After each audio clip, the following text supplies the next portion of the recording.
Америк дахь Монгол сувилагчдын 3 дугаар чуулган болоход бэлэн боллоо. Чуулганы маань 1-р хэсэг нь болохоор Америкийн цагаар 5 сарын 3-ны 8 цагаас болно.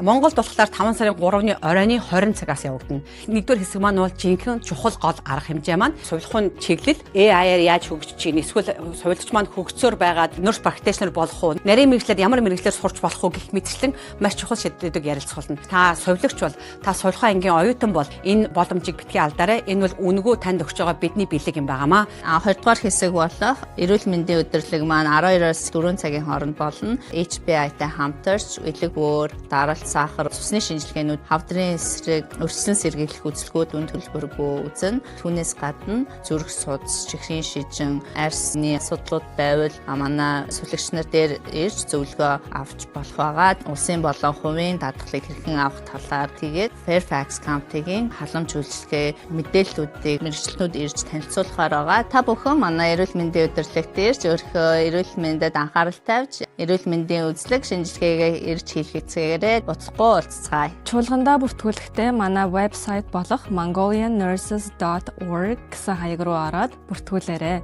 Бидэнтэй нэгдээрээ хамтдаа хөгжиж эрүүл нийгмийг бүтээцгээе. 5 сарын 3-ны уулзцай.